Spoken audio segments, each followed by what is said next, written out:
ओमज्ञानतिमिरन्धस्य ज्ञानाञ्जनशलाकया चक्षुरुन्मिलितं येन तस्मै श्रीगुरवे नमः।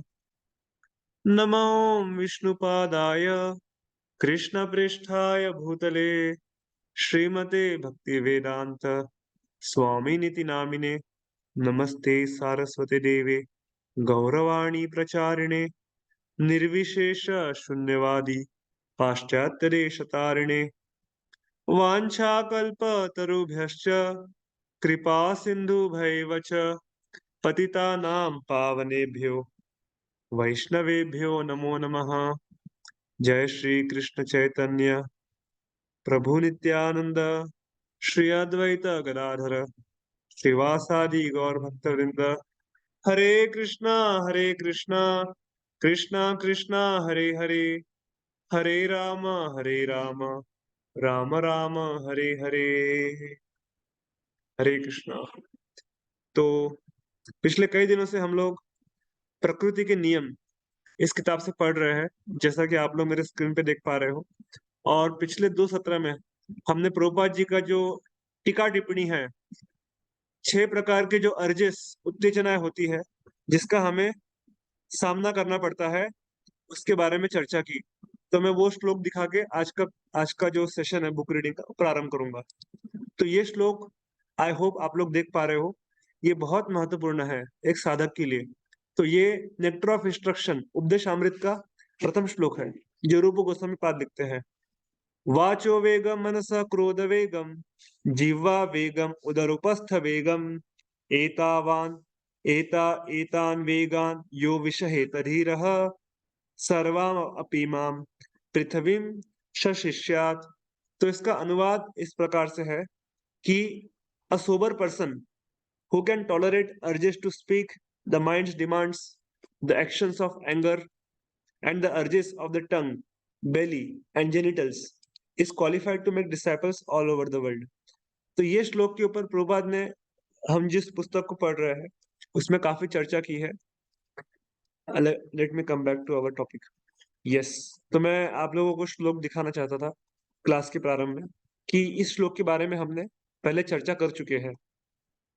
कि देखिए यहाँ पर हमने पढ़ा था, कहा गया वो पॉइंट।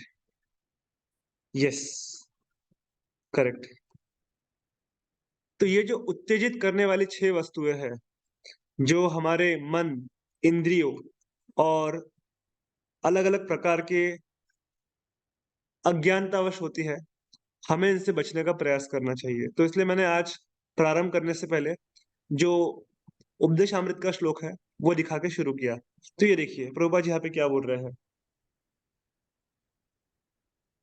कि देखो, स्वामी या गोस्वामी वह है जो अपनी वाणी, मन, क्रोध, जीवा, उदर और उपस्थ जैसे 6 उत्तेजित इंद्रियों पर नियंत्रण रखता है। उसे हम गोस्वामी या उसे हम महाराज कहते हैं। महाराज अर्थात master of mind and senses, जिन्होंने अपने मन और इंद्रियों को काबू में कर लिया है, जिनका वाणी काबू में है, जिनका मन काबू में है, जिनका क्रोध, जीवा सब कुछ उनके नियंत्रण में है, उन्हीं को हम स्वामी या महाराज या गोस्वामी कहते हैं। और अगर हम वैसा नहीं कर रहे हैं तो हम क्या है, हम केवल गोदास है। गोदास अर्थात अपने मन और इंद्रियों का सेवक। तो वो हमें गोदास से गोस्वामी बनने का प्रयास करना चाहिए, और इसके ऊपर हम लोग काफी चर्चा कर चुके हैं। और for more details please refer NOI verse 1। ये आप लोग खुद पढ़ लीजिएगा, प्रभुपाद जी का उस पर बहुत अच्छा तात्पर्य है। तो किस प्रकार से 6 प्रकार के जो वेग हमें भक्ति में परेशान करते हैं, उससे कैसे जूझना है, प्रभुपाद ने अच्छे से बताया है। तो वो आप लोग पढ़ सकते हो। अभी हम लोग आज के टॉपिक में प्रवेश करेंगे। तो कल हमने प्रारंभ किया था ब्रह्म के श्वेत प्रकाश से परे। इसके लिए भी मैंने कल एक PDF दिखाया था कि किस प्रकार से जो ब्रह्म तेज, ब्रह्म प्रकाश, ब्रह्म ज्योति में ज्ञानी लोग लीन होना चाहते हैं, वो ब्रह्म ज्योति किनसे आ रही है? कृष्ण से आ रही है। कृष्ण स्वयं गोलोक वृंदावन से ब्रह्म ज्योति को प्रकाशित करते हैं। तो देखिए कल हमने यहाँ पर अंत किया था। आध्यात्मिक आकाश में यह तेज कृष्णलोक गोलोक वृंदावन से आता है, जो कि वैकुंठ से भी ऊपर है, और जहां पर एकमात्र कृष्ण ही अधिष्ठाता है, कृष्ण ही वहां के स्वामी है। तो ये हमें समझना चाहिए। आगे देखिए, परम सत्य कृष्ण का ग्रह ब्रह्म तेज से आच्छादित है। भगवान का दर्शन पाने के लिए इस तेज को पार करना पड़ता है। देखिए कितना इंपॉर्टेंट बात बताई गई है। इसलिए ईशोपनिषद में भक्त प्रार्थना करता है, कृपया अपने तेज को हटाइए, जिससे मैं आपका दर्शन कर सकूं। मायावादी दार्शनिक यह नहीं जानते कि ब्रह्म ज्योति से भी परे कुछ है, ब्रह्म ज्योति से भी परे कुछ है, परे भी कुछ है। किंतु यहाँ पर ईशोपनिषद में इस बात का वैदिक प्रमाण है कि ब्रह्म ज्योति केवल सुनहरे तेज का आवरण है, जो परमेश्वर के असली मुखमंडल को ढके हुए है। भाव यह है कि कृष्ण लोक तथा वैकुंठ लोक ब्रह्म तेज से परे है। Sorry, yes. और केवल भक्त ही इन आध्यात्मिक लोकों में प्रविष्ट हो सकते हैं। ज्ञानी जन, मानसिक तर्कवादी ब्रह्म तेज में प्रवेश करने के लिए कठिन तपस्या करते हैं, किंतु कृष्ण द्वारा मारे गए असुर तक तुरंत ही ब्रह्म तेज में भेज दिए जाते हैं। इसलिए जरा विचार कीजिए, कृष्ण के शत्रुओं को जो स्थान दिया जाता है, क्या वह इतना अच्छा करने योग्य है? यदि मेरा शत्रु मेरे घर आता है, तो मैं उसे ठहरने के लिए कोई स्थान दे सकता हूँ, कि किंतु यदि मेरा घनिष्ठ मित्र आता है, तो मैं उसको ठहरने के लिए इससे अधिक अच्छा स्थान देता हूँ। अतः यह ब्रह्म तेज तनिक भी अभिलाषित नहीं है। प्रभुपाद जी बता रहे हैं कि महाभारत के युद्ध में जितने भी लोगों ने कृष्ण के सामने प्राण त्यागे, उन सभी को ब्रह्म ज्योति प्राप्त हुई है। ब्रह्म ब्रह्म में वो लीन हो गए। लेकिन अगर कोई भक्त है, तो उसके लिए ब्रह्म ज्योति अत्यधिक तुच्छ मानी जाती है। उसे तो वैकुंठ या गोलोक में प्रवेश करना चाहिए। Okay, so in this context मैं फिर से वो पीडीएफ दिखा रहा हूँ, आप लोग ध्यान से देखिए। Where is the PDF? कल मैंने इसके ऊपर दिखाया था, आज मैं फिर से दिखा रहा हूँ, तो इसको आप लोग फिर से देखिए। Where is that? Just give me a minute, I am sharing my screen once again. Close तो नहीं कर दिया मैंने? नहीं ना। Okay, okay, and I request all devotees to please turn on your videos और अपना अपना माइक म्यूट कर दीजिए। जब आपको बुक रीडिंग करना हो तो आप अनम्यूट कर सकते हो। मिल गया? तो देखिए, अभी मैं आपको जो चीज दिखाना चाहता हूँ, yes, please see this. I hope आप लोग मेरा स्क्रीन देख पा रहे हो। तो जैसे अभी अभी प्रभुपाद जी बता रहे थे, ब्रह्म ज्योति के बारे में हम लोग चर्चा कर रहे हैं। ये ज्ञानियों, योगियों और जो भगवान के शत्रु है, उनका डेस्टिनेशन क्या है? ब्रह्म ज्योति, ब्रह्म प्रकाश। मायावादी भी अधिक से अधिक ब्रह्म ज्योति तक जा सकते हैं, लेकिन उसके आगे भी बहुत कुछ है, वो उनको समझता नहीं है। उसके आगे कैलाश है, वैकुंठ है, नरसिम्हा देव के ग्रह है उसमें, वामन देव देखिए, बुद्धा दिखा रहे हैं इधर, सब कुछ है, नरसिम्हा है, वामन है, वराह है। और आप उसके ऊपर और जाके, suppose if you are more advance, then you can enter into Madhurya Dham. उसमें भी बहुत सारे लेवल्स है। अयोध्या है, द्वारिका है, मथुरा है, मायापुर है, गोकुल है, वृंदावन, गोवर्धन एंड राधा कुंड। तो कल जैसे मैंने इसके बारे में बताया था कि top most is Radha Kund, उसके परे कुछ नहीं है। ये हमें समझना है। और एक फोटो दिखाता हूँ मैं, ये देखिए, ये हिंदी वाला चार्ट है, तो ये भी आप लोग देख लीजिए। तो इसमें थोड़ा सा क्लियरली लिखा है। तो ये जो श्वेत द्वीप है, Shwet Dweep, this is nothing but Navadvip, Mayapur. और आप इसके अंदर जाओगे, तो ये जो कमल की पंखुड़िया है, तो उसमें भी आप जाओगे तो क्या होगा? You will see 3 sections. सबसे बीच में है राधा कृष्ण का ग्रुप, मतलब कृष्णा का ग्रुप है। उनके लेफ्ट साइड में अगर आप देखो, कृष्णा के राइट साइड में इस तरफ, ये चैतन्य महाप्रभु का ग्रुप है, और उनके लेफ्ट में राधा रानी का ग्रुप है। तो अगर आप राधा रानी से ज्यादा आसक्त है, तो हम लोग मंजरी या उनकी दासी बनेंगे। अगर हमें गौर निताय से ज्यादा आसक्ति है, मायापुर जाना है, तो आप गौर निताय के ग्रुप में शामिल हो सकते हैं। और अगर हमारा लक्ष्य कृष्ण का सखा बनना है या कृष्ण का मित्र बनना है, तो हम कृष्णा के ग्रुप में शामिल हो सकते हैं। So there are 3 groups. Accordingly when we will become advance, will come to know in due course of time. So guru knows everything. गुरु को पता है कि ये मेरा शिष्य जो है वो कहाँ जाने वाला है। इसलिए गुरु परंपरा को बहुत महत्व दिया गया है। जो दीक्षा प्राप्त कर लेता है, अगर वो गुरु के नियमों का पालन करता है, तो वो गोलोक वृंदावन में प्रवेश करता है। और अभी हम कहाँ पर है? अभी हम भौम भौम वृंदावन या देवी धाम, भौतिक जगत में है, यहाँ पर है। तो यहाँ से वहां जाने के लिए बहुत तपस्या करनी होगी। ये समझना आवश्यक है, लेकिन ये दिखाने का उद्देश्य क्या है? ब्रह्म प्रकाश। तो जो ब्रह्म ज्योति की बात चल रही है, वो सब भगवान श्री कृष्ण से गोलोक वृंदावन से आता है। ये देखिए, और वो लोग यहीं पे रहते हैं, ब्रह्मवादी लोग। लेकिन उसके आगे, ब्रह्म ज्योति के आगे इतना कुछ है, उसके बारे में उनको कोई जानकारी नहीं है। Okay, will come back to our topic. इसके ऊपर हम लोग काफी देर चर्चा कर सकते हैं, but we have to go ahead. अतः यह ब्रह्म तेज तनिक भी अभिलाषित नहीं है, इसका कोई भी उपयोग नहीं है, ऐसा बताते हैं भक्तों के लिए। भक्तों का एक ही लक्ष्य होता है, जाना है भगवत धाम, टिकट है हरि नाम, नाम जप कीजिए और भगवत धाम लौट जाइए। Okay, will go ahead. So next, Sanjay Prabhu, please read.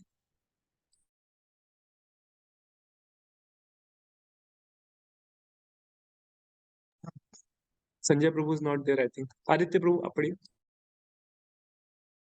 Yes रोजी। श्रील प्रबोधानंद सरस्वती के एक सुंदर श्लोक रचा है, जिसमें वे कहते हैं कि जिस भक्त ने भगवान की कृपा प्राप्त कर ली हो, उसके लिए ब्रह्म तेज नरक तुल्य है। तो फिर स्वर्ग के विषय में क्या कहा जाए? कमजन स्वर्ग लोक जाने के लिए अत्यधिक इच्छुक रहते हैं, क्योंकि वहां पर देवतागण निवास करते हैं। किंतु भक्तों के लिए स्वर्ग एक छलावे की भांति है। वे वहां जाने के लिए तनिक भी लालायित नहीं रहते। और फिर योगी जन है, जो विशेष शक्तियां पाने के लिए इंद्रियों को वश में करने के लिए कठिन प्रयास करते हैं। इंद्रियां तो विषधर सर्पों की तरह हैं, क्योंकि जो ही आप इंद्रिय तृप्ति के लिए आपको डसती हैं, त्यों ही आप नीचे गिर जाते हैं। किंतु भक्त कहता है, मैं इन इंद्रिय रूपी विषधर सर्पों से नहीं डरता। क्यों? क्योंकि मैंने उनके विष तंत्र निकाल लिए हैं। दूसरे शब्दों में, भक्त अपनी इंद्रियों को कृष्ण की सेवा में लगाकर इंद्रिय तृप्ति में लिप्त होने के लिए लालायित नहीं रहता। इस तरह उसकी इंद्रियां उसे घसीट कर जीवन की नरकीय दिशा में नहीं पहुंचा सकती। Yes, very important.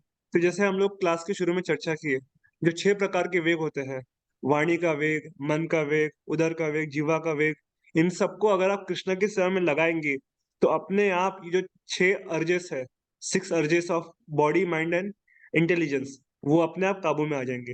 और वो कैसे लगाना है, उसका चर्चा प्रभुपाद ने परपोर्ट में किया है। तो अगर आप वो श्लोक का परपोर्ट पढ़ेंगे, उसमें प्रभुपाद ने अच्छे से समझाया है कि हर एक जो हमारे इंद्रिय है, उसको हम किस प्रकार से कृष्ण के शरण में लगा के उसको इस्तेमाल कर सकते हैं।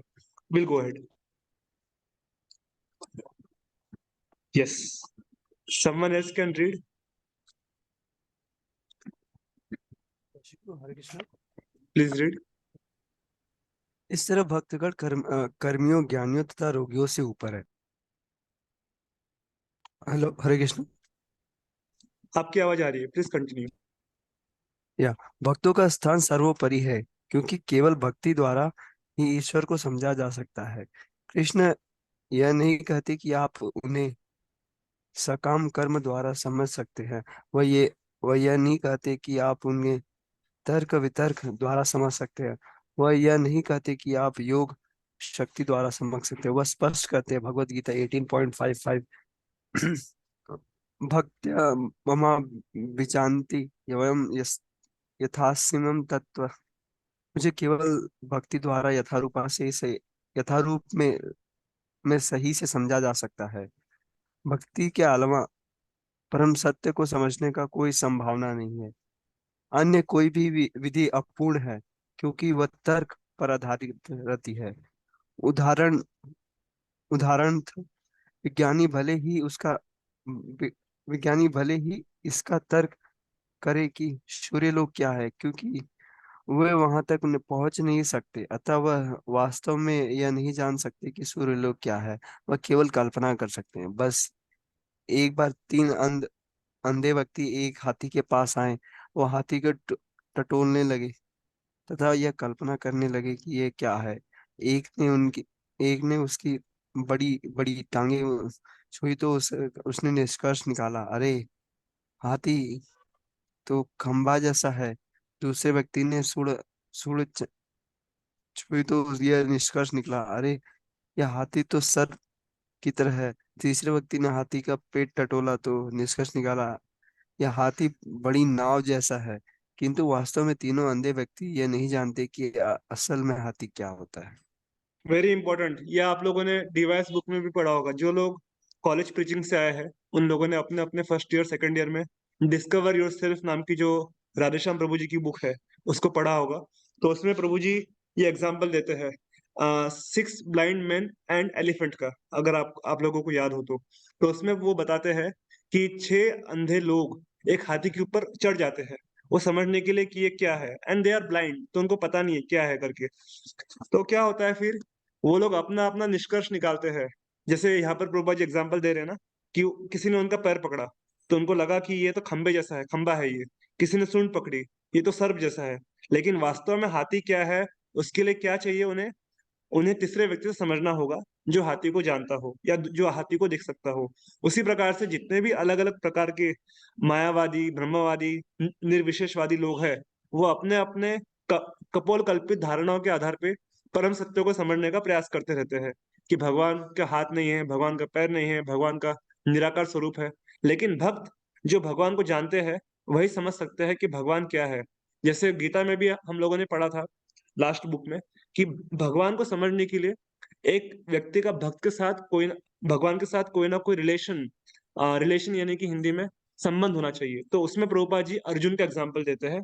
अर्जुन का भगवान के साथ साख्य भाव में संबंध है, इसलिए वो भगवान को समझ सकते हैं। और भगवान भी कहते हैं क्योंकि आप अनग हो, मीन्स यू आर सिनलेस, तो इसलिए मैं ये ज्ञान आपको दे रहा हूँ। माम च अर्जुन चा अनघ मीन्स यू आर सिनलेस, तो इसलिए मैं आपको ये ज्ञान बता रहा हूँ और आप इसे समझ सकते हो क्योंकि तुम मेरे परम भक्त हो अर्जुन।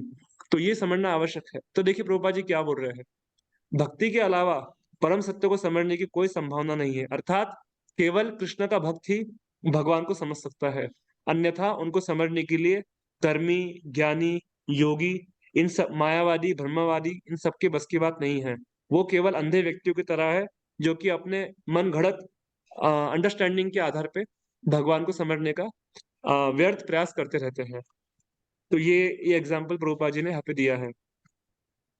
ओके, नेक्स्ट सुकल प्रभु आप पढ़िए। ओ नो वरीज, संजय प्रभु ट्रेवलिंग, नो वरीज। सुकल प्रभु प्लीज रीड। यस, हरे कृष्णा प्रभु, दंडवत प्रणाम। दंडवत प्रणाम। यदि आप किसी वस्तु को देखने की क्षमता नहीं है तो आप उसके बारे में केवल कल्पना ही कर सकते हैं। इसलिए ईशो उपनिषद कहती है, कृपया अपने मुखमंडल पर यह त्रिव्य ज्योति के आवरण को हटाइए जिससे मैं आपका दर्शन कर सकूं। यह देखने की शक्ति कृष्ण द्वारा भक्त को प्रदान की जाती है जब उस भक्त में अपने प्रति प्रेम को लेते हैं। ब्रह्म संहिता में कहा गया है कि प्रेमा नचुषुरित भक्ति प्रेमांजन प्रीत भक्ति विलोचनेन। प्रेमा जनन भक्ति विलोचनेन भक्तगण अपनी आंखों में ईश्वर प्रेम का अंजन लगाते हैं, इसलिए वे अपने हृदय भगवान के सुंदर स्वरूप का दर्शन कर सकते हैं। भारत में आग का विशेष अंजन होता है। यदि आप इसे लगा लें तो आपको तुरंत ही स्पष्ट दिखने लगेगा। इस तरह यदि आप अपनी आंखों में भगवत प्रेम का 36। यस, सो देखिए there are 3 things. One is jnananjana. तो ज्ञानांजन हमको कौन देते हैं, गुरुदेव। इसलिए हम रोज सवेरे क्या बोलते हैं, ओम अज्ञानतिमिरन्धस्य ज्ञानांजन शलाकया चक्षुरुन्मीलितं येन तस्मै श्री गुरवे नमः। ज्ञानांजन देने वाले गुरुदेव होते हैं। जब गुरुदेव आपको ज्ञान देंगे तो फिर क्या होगा, आपके अंदर प्रेमांजना आएगा। सर्वप्रथम गुरु कृपा चाहिए। गुरु कृष्ण कृपा पाए भक्ति लता बीज, इसलिए श्लोक में भी पहले किसका नाम लिया गया है, गुरुदेव का। जब गुरु की कृपा होती है तो आपको कृष्ण मिलेंगे, और जब कृष्ण मिलेंगे, अगेन कृष्ण की कृपा से गुरु मिलते हैं। एग्जाम्पल नारद मुनि एंड ध्रुव महाराज। जब ध्रुव महाराज जंगल में जा रहे थे तो अभी नारद मुनि को कैसे पता चला कि मेरा शिष्य अभी जंगल में जा रहा है, मुझे उस पर जाके प्रीचिंग करना चाहिए, भगवान ने संकेत किया। और जब हम गुरु के आदेशों का पालन करते हैं तो उन्हीं गुरुदेव की कृपा से जो भगवान द्वारा भेजे गए हैं, हमें कृष्ण की कृपा प्राप्त होती है। तो प्रेमांजना से अधिक महत्वपूर्ण क्या है? आप अपने अंदर ज्ञानांजना का विकास कीजिए। उसके लिए क्या हम लोग क्या करते हैं? रोज बुक रीडिंग करते हैं, भागवतम क्लास सुनते हैं, गीता क्लास सुनते हैं, श्रवण करते हैं, है ना? तो इससे आपका ज्ञानांजना विकसित हो रहा है। और प्रेमांजना कैसे विकसित होगा? नाम जप करके। श्री कृष्ण चैतन्य प्रभु नित्यानंद श्री अद्वैत गदाधर श्रीवासादि गौर भक्त वृंद, हरे कृष्ण कृष्ण कृष्ण हरे हरे, हरे राम राम राम हरे हरे। एवरीडे 16 राउंड्स चैंटिंग और कीर्तन करके, तो इससे आपका प्रेमांजना भी विकसित हो जाएगा। लेकिन पहले आएगा ज्ञान, फिर उसके बाद ज्ञान वैराग्य प्रेम, तो इट्स अ ग्रेजुअल प्रोसेस। लेकिन यहाँ पे वो क्या बता रहे हैं? प्रेमांजना छुरित भक्ति विलोचन, ना कि जो जिस व्यक्ति ने प्रेम का अंजन प्राप्त कर लिया है, उसी को भगवान दिखाई देते हैं। अदरवाइज अज्ञानतावश हम भगवान को नहीं देख सकते। तो जो लोग अज्ञान में हैं, अगर वो भगवान को देखना भी चाहे तो वो केवल उनके ब्रह्म प्रकाश, जो उनका निराकार स्वरूप है, उसी को देख सकते हैं, क्योंकि उनमें प्रेम नहीं है। तो प्रेम इज सुपीरियर टू ज्ञान, योग, everything. So top most is love of God head, जो हमको प्रभुपाद ने सिखाया है। तो वो लास्ट में देखिए क्या बोल रहे हैं आपको। इस तरह यदि आप अपनी आंखों में भगवत प्रेम का अंजन लगा ले, तो आप ईश्वर को सतत दर्शन कर करेंगे। Let me highlight this, very important highlight. Yes, yes Sugal Prabhu, please continue. Sorry, I stopped in between, please continue. अंजन लगा लें तो आप ईश्वर का सतत दर्शन करेंगे। सेवा तथा ईश्वर के प्रति प्रेम बढ़ाकर ईश्वर को समझने का यही सही तरीका है। यस, यह प्रेम एकमात्र भक्तिमय सेवा द्वारा विकसित किया जा सकता है, अन्यथा इससे पाने की कोई संभावना नहीं है। अंततः ईश्वर के प्रति आप अपने सेवा भाव को जितना बढ़ाएंगे, उतना ही अधिक आप ईश्वर के प्रति अपने सुप्त सुप्त सुप्त प्रेम को बढ़ा सकेंगे। और जो ही आप ईश प्रेम की पूर्णावस्था को प्राप्त होंगे, आप प्रतिक्षण ईश्वर का दर्शन करेंगे। जैसे मैं गौराम प्रभु जी एग्जाम्पल देते हैं, हर साल जब 31 मार्च का पीरियड आता है, तो जो एम्प्लॉय होता है उसको लगता है कि मेरा इंक्रीमेंट होना चाहिए, राइट? ही ऑलवेज थिंक्स कि मेरा सैलरी का इंक्रीमेंट कितना होगा, 10%, 20%।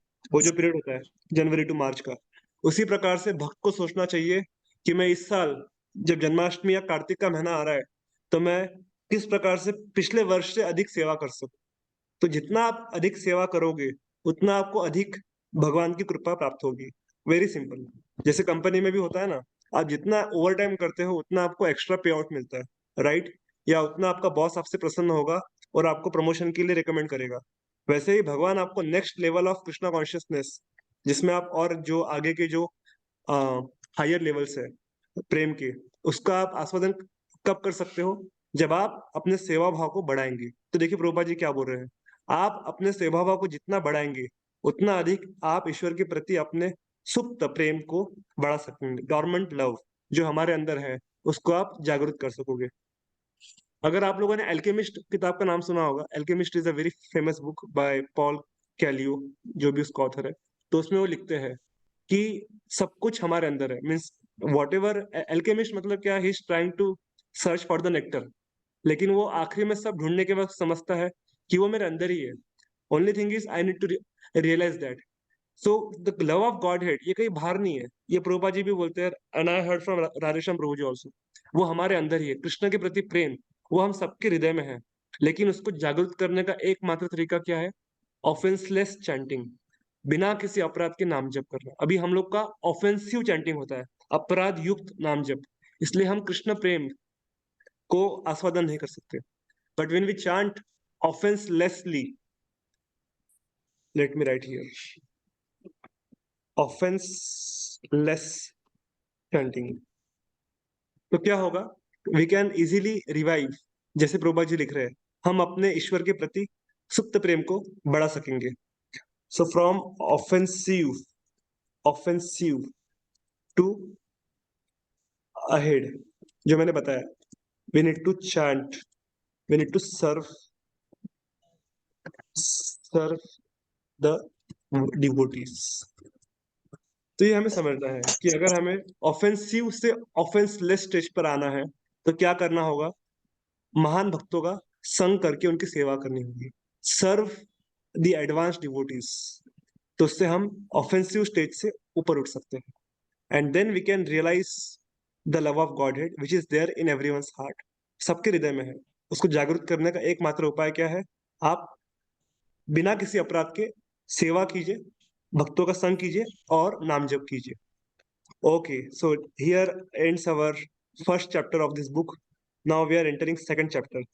इसका शीर्षक क्या है? दुष्कर्म अर्थात बैड कर्म। तो ये मैंने पहले भी चर्चा की है। There are 3 types of karmas. One is karma, akarma and विकर्म। तो कर्म मतलब पुण्य कर्म, पायस एक्टिविटीज। विकर्म यानी कि दुष्कर्म, जो हमारा टॉपिक है आज का, लॉज ऑफ नेचर, प्रकृति के नियम किस पे लागू होते हैं वो हम लोग अभी देखेंगे। एंड थर्ड कैटेगरी इज अकर्म, भक्ति कर्म। जब आप भक्ति के कार्य करते हो, जब आप नाम जप करते हो, श्रवण कीर्तन करते हो, बुक रीडिंग करते हो, हियरिंग करते हो, ये सब भक्ति अकाउंट में जा रहा है। तो अर्थात इसका आपको अच्छा फल भी नहीं मिलेगा, बुरा फल भी नहीं मिलेगा। So this is transcendental. तो all account will be null by doing bhakti karma. तो हमें भक्ति कर्म करना है। उसके पहले बुरा कर्म क्या होता है, उससे कैसे बचा जाए, ये समझने का हम प्रयास करेंगे इस अध्याय के माध्यम से। So let's enter into this new topic. Okay, let's someone else read. Okay, so Hanuman Prabhu ji, आप पढ़ना चाहेंगे?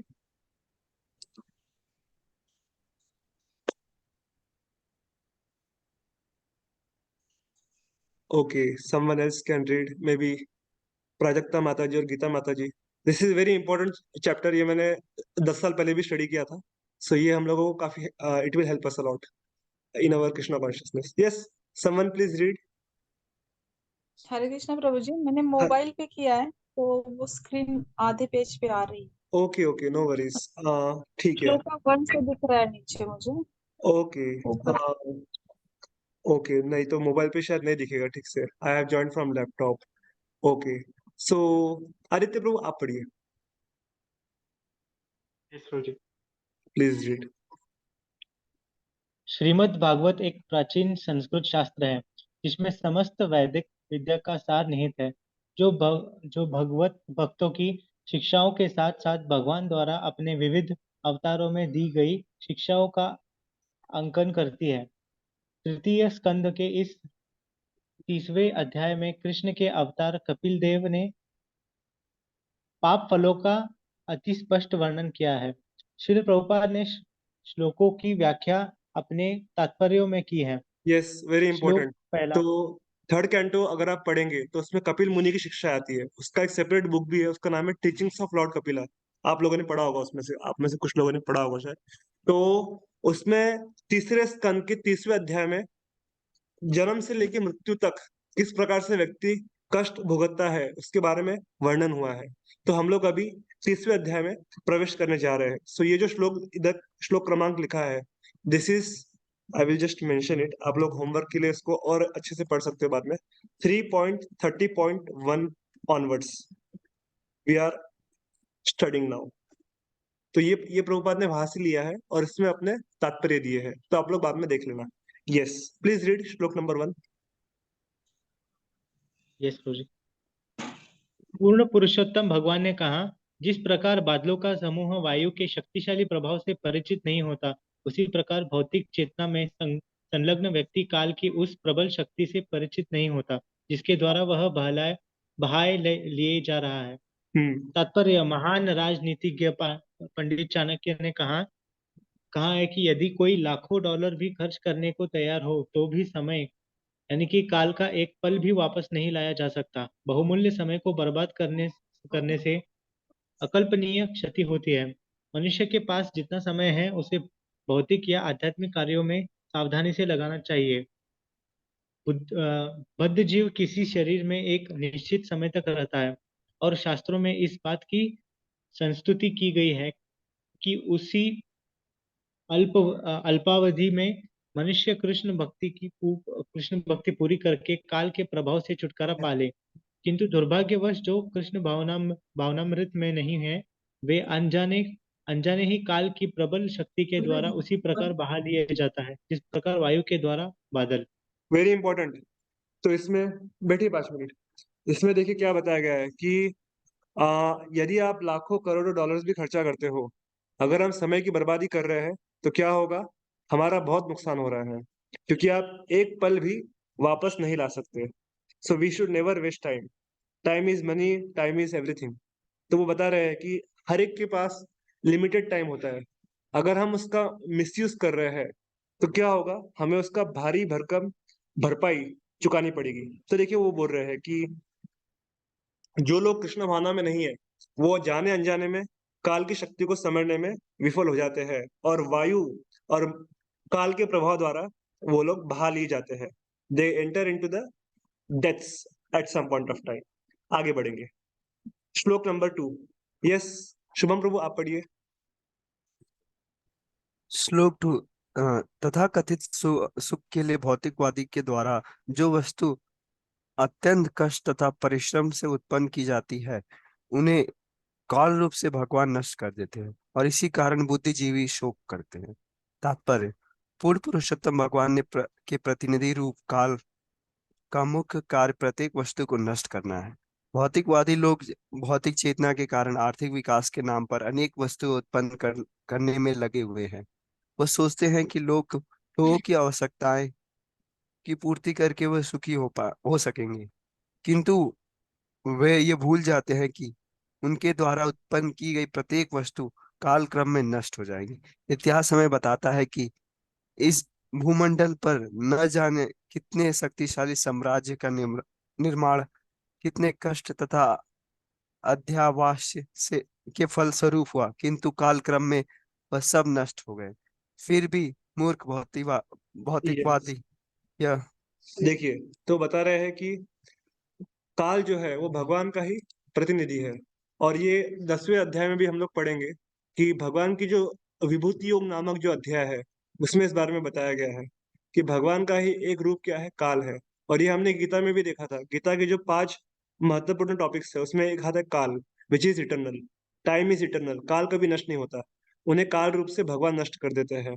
जो भगवान को सरेंडर नहीं होते और सो कॉल्ड हैप्पीनेस, प्लेजर के पीछे भागते रहते हैं, ऐसे व्यक्तियों को भगवान मृत्यु आने पर काल के रूप में समाप्त कर देते हैं।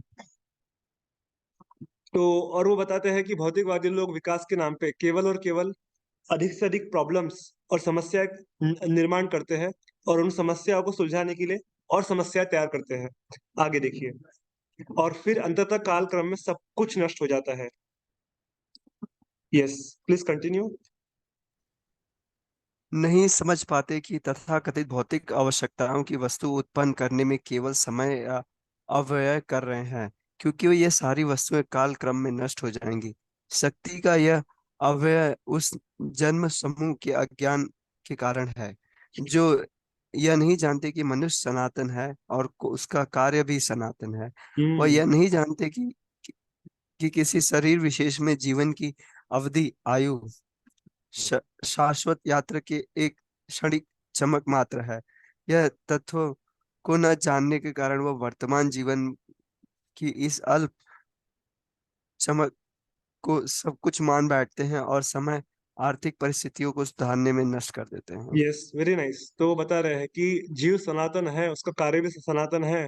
इस बात को ना समझकर वो अपना पूरा समय भौतिक चीजों को सुधारने में, बदलने में और उसको वर्धन करने में लगा देते हैं, और अपना समय, मूल्यवान समय को आर्थिक परिस्थितियों के पीछे नष्ट कर देते हैं, बर्बाद कर देते हैं। तो ये इस तरह से प्रभुपाद जी एक्सप्लेन करते हैं अपने परपोर्ट में। Okay, we have 3 minutes left. तो हम लोग एक श्लोक और पढ़ के विराम देंगे आज। Yes, please read. Someone else can read, I think. Who else is there? Sukal Prabhu आप पढ़ना चाहेंगे? ट्राई करो।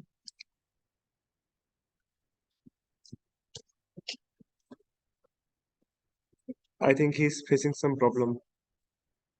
ठीक है, मैं पढ़ता हूँ। श्लोक 3।